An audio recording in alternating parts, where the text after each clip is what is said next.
Hello. अपने पति से डाइवोर्स की बात की तुमने? उसे हमारे बच्चे के बारे में बताया क्या? हाँ, मैंने उज्जवल को बता दिया ना, आज मैं तेरे से मिलने आ रही हूँ। कितनी देर में आ जाओगी ये बताओ? बस मैं निकलने वाली हूँ। उज्जवल निकल रहे थे तो उज्जवल निकल जाएंगे तो मैं भी निकल जाऊंगी। बेटा, मुझे देखकर इग्नोर मत करना।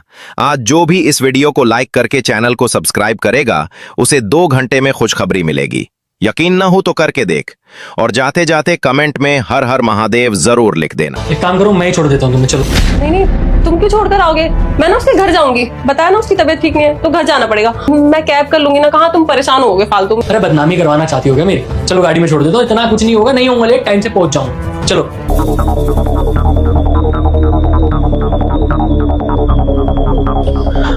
तुम कहाँ जा रहे हो?